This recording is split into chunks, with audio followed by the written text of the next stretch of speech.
Hey, this is Frank Nieta with Vision Quest Auto, and today we're going to take a look at the brand new 2024 Lexus NX. This is the 350 hybrid version. It has all-wheel drive.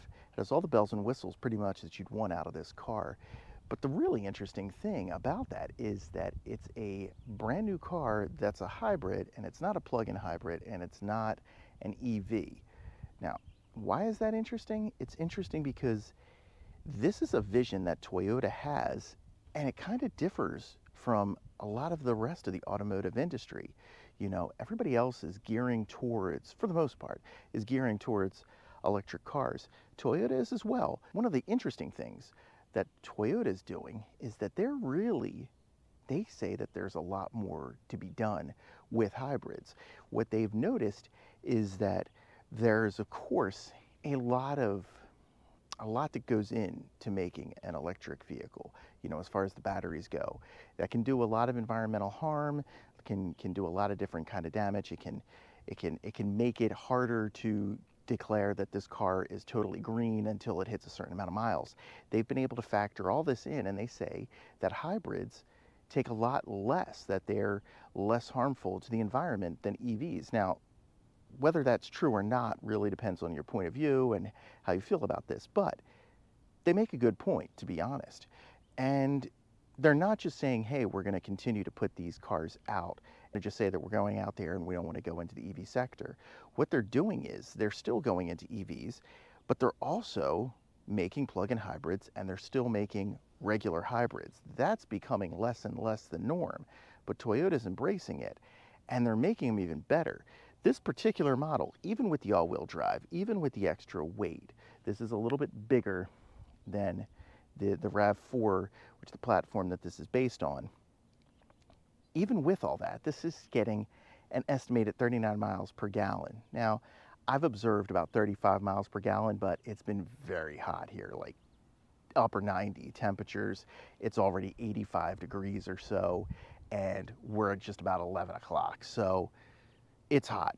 Air conditioning's been running very strong. I've also been in stop and go traffic and then on highways cruising along, so that's had some impact on it. But still, 35 miles per gallon with a plus 400 mile range is pretty good. So the efficiency aspect is interesting, and it's quite good. But the other things that we want to talk about are, you know, how does this drive? How does this handle? How luxurious is this?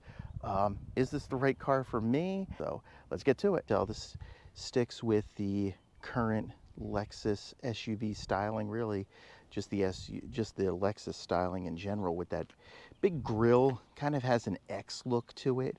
You know, it's very distinctive. You know, you have the L logo and then an X shape, you know, Lexus. Makes a lot of sense. It's very distinctive, and it's something that Lexus did, I don't know, in the last 5 years or so, 6 years maybe, that they made a real change from being a very conservative kind of design company to being pretty much out on the edge with it when it comes to design. And it's, you know, it is in the eye of the beholder, to be honest. Some people absolutely love this look. Some people don't. Some people it grows on. I'm kind of one of those who it's grown on, to be honest. You know, when I first saw this, I remember just thinking that it was kind of over the top to me. But as the years have gone on and the more that I drive them, the more that I really do appreciate this design. And it is nice. I think Lexus has also gotten a little bit pulled back when it comes to that. Like the body itself is shaped around that grille before. I think maybe, especially with the IS, you know, when I'm thinking about it, some of their cars, the grille kind of overwhelmed it. I think that with the SUVs just in general, it looks a little better. But again, that's up to each person to decide. I do like the cat eyes. To my mind, I think these headlights are pretty much, you know, I've been noticing them more and more in cars, but I do think that Lexus probably do them better than anybody else, just about. I particularly like this. You know, I really like the way that turn signal kind of light goes and has that arrow shape. So really cool. You know, the wheels, nice job. You know, really, really attractive, not over the top. In a lot of ways, more muted than any other design, and I think that that's how Lexus's designs have kind of worked hand in hand. That grille is the over-the-top part, and then the rest of the design is a little bit more pulled back. You know, a traditional SUV shape that we're seeing here. I want to show you inside. One of the cool things, one of the unique things is that this is not, it looks like a traditional door handle, but it's not. As you can tell, there's no real movement. This is an electronic button. You really can't see it, but there's a button back here that's about that long, that wide. So it's pretty short, but it's reasonable to just hit when you're there. It'll actually also just unlock the car doors as well, and here's where you lock it at. But really nice opening here. This is real wood.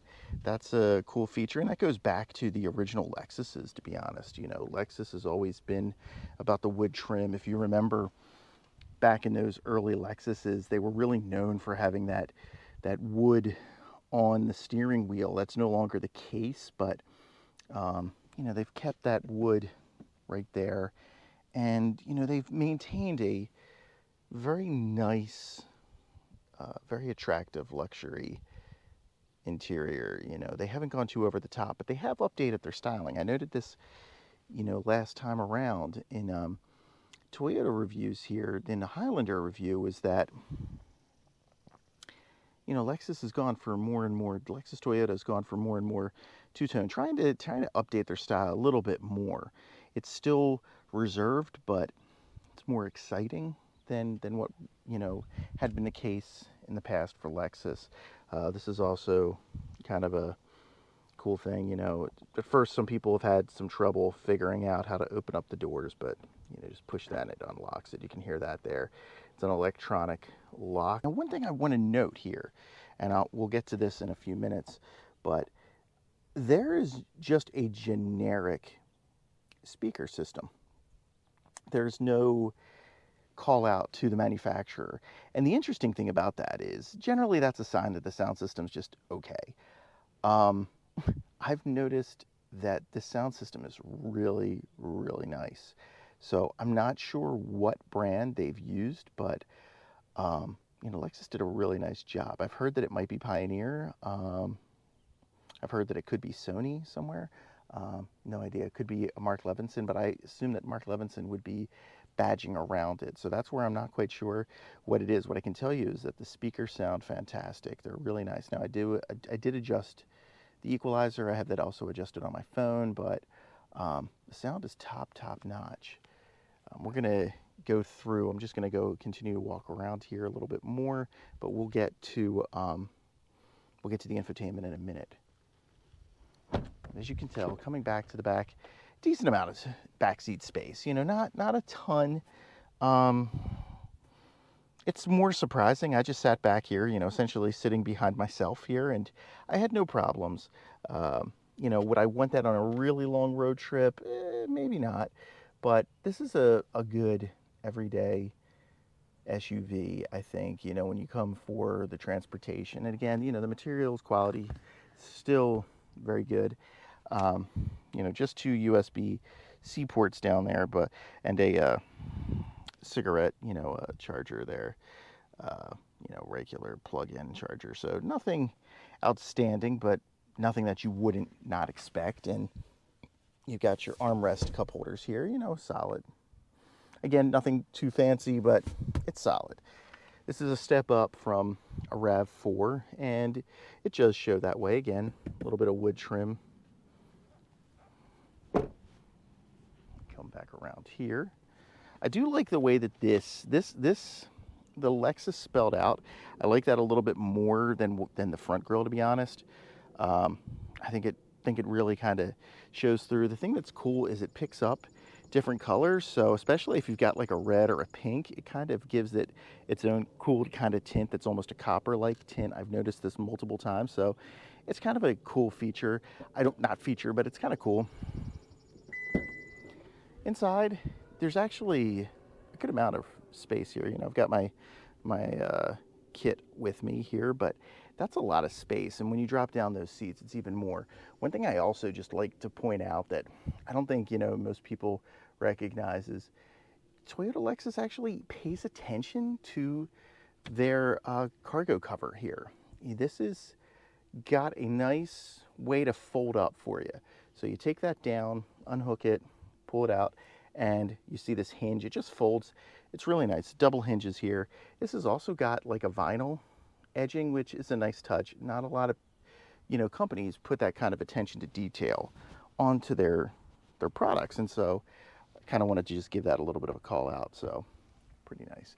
One thing I don't like is this is apparently locks, but I'm not sure. Whenever I hit it, it doesn't lock. It just beeps at me. I don't know what I'm doing wrong, but I've had that in multiple Lexuses, Toyotas, that you hit the lock button, it doesn't quite work. So not quite sure what's going on there. And just show you other side of the passenger. The front passenger seat's pulled up a little bit more, so that gives you a little bit more idea of what kind of legroom you could be dealing with. Again, nothing outstanding, but nothing bad either. It's solid. And the passenger, just to complete this tour. One of the things that I really actually do like that Toyota Lexus does is this. It's a double hinge, and so as you can tell, you can open it from that side and from this side. It's neat because everybody, your front passenger, the driver, have pretty much equal access to that storage compartment in the center, which is nice. Has a wireless charging pad here. It's pretty slippery. It feels actually rubberized on my hand, but my phone slips all over the place on that. So decent little cubby thing there. USB-C, USB-A. This is cool. You can slide that back. You've got your, cigarette lighter in there. Charger there. Decent space. You can put your phone right in there, and that's nice because it keeps it out of the sun. Decent sized cup holders, and what you'd expect. Now, the shifter, not my favorite, not my least favorite. It's grown on me over the years. It's a little bit of a feel that you might have with BMW as far as the pullback. You slide it over and out to access it. So I like that, but it's not my favorite. It could be bigger. It could be an actual shifter, but it's okay. It's fine. It's weird looking, but it does the job, and I can't really argue with it. The one thing I don't like is if you put it into sport mode, so you just pull it straight back when you're in drive. So it's right there. You'll get that into that sport mode, which allows you to do your manual transmission, if you will, though this is a CVT, so it's kind of manual-like, but you can shift it on your own. If you want to get back into drive, you have to kind of do this move.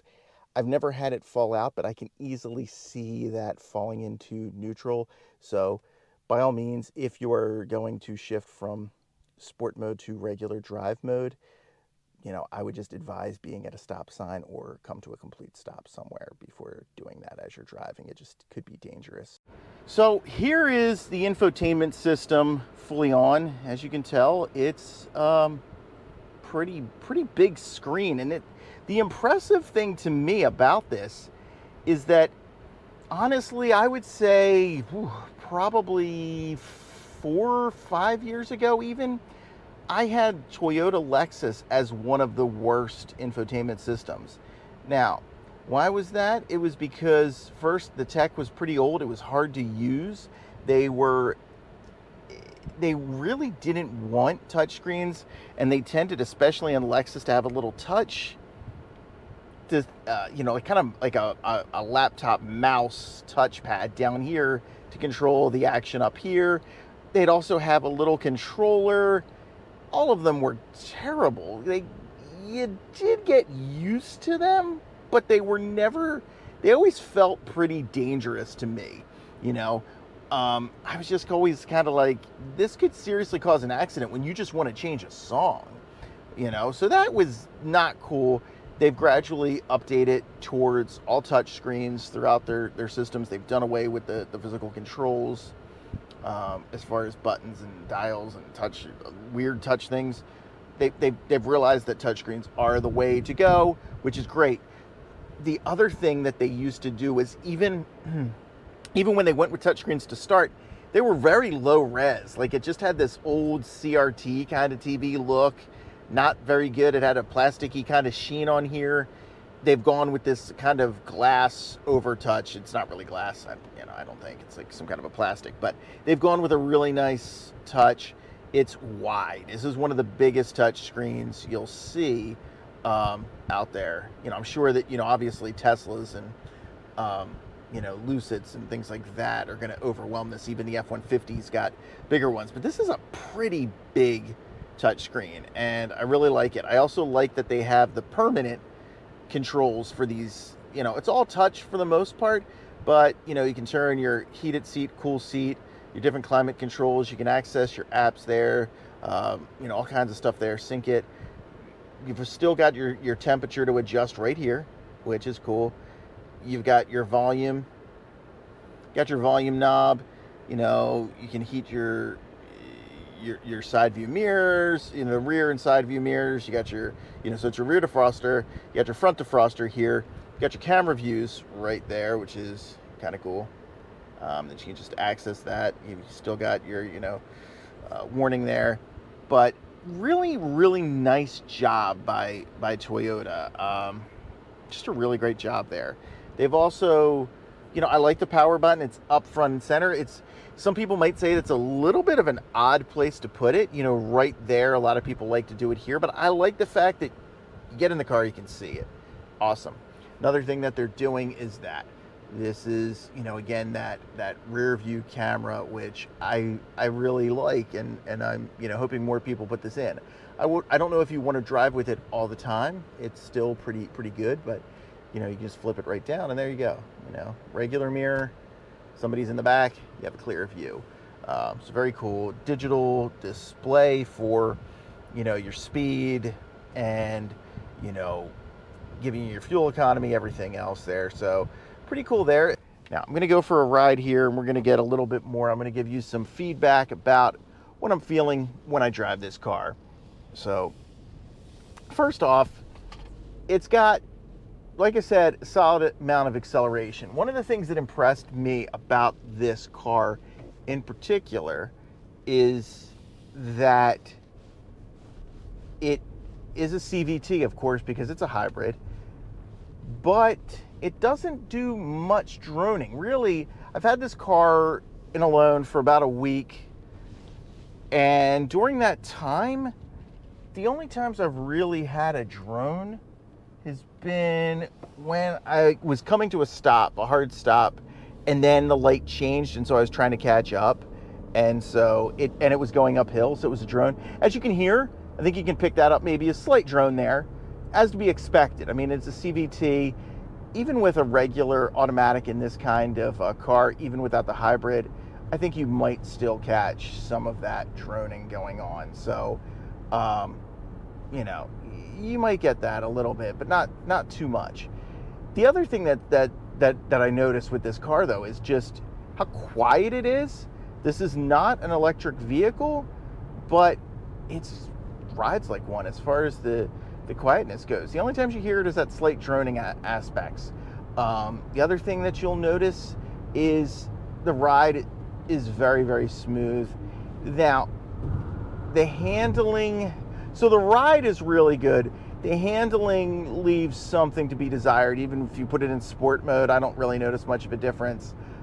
It's as far as acceleration or handling goes. So I would just leave it in normal, or you could put it in echo for even more efficiency. But what I've noticed is that if you take a corner a little bit, it's relatively quick, or just a tighter turn, you're going to feel that kind of bounce. The car is going to be going a little bit more top heavy. Like, it's hard to find a lot of faults with this car. Is it the perfect SUV? No, is there such a thing as a perfect car? I don't know. I mean, to each person, could this be a perfect car for somebody? Absolutely. But I don't know where we're at as far as this goes at the moment, but this is a really, really good luxury car. And for somebody who just wants that, like I said, 8 out of 10 across the board aspect, you know, um, you'd really struggle to find a car that does more than this one. So that brings us to what song this is, and that is Peaceful Easy Feeling by the Eagles. And it's not one of my favorite songs, but it's a good song. It has that vibe, and I think that, just on that alone, you'll figure this out, that this car does pretty much everything right. There, that really comes into it. Just gives you a peaceful, easy feeling. Even the price is great. It's like 55,000 or so, 58,000, somewhere around there, which for a luxury car that adds this much in today's market is actually kind of a bargain. I mean, I hate to say that with the prices, but it just is a fact that given prices, this is almost a bargain in some ways. Um, so peaceful, easy feeling, that's this car. So that concludes our review for the week. I hope you enjoyed it.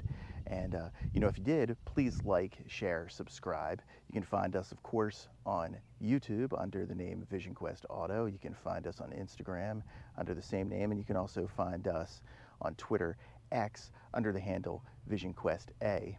So for Vision Quest Auto, I'm Frank Nieto, and I'll see you around.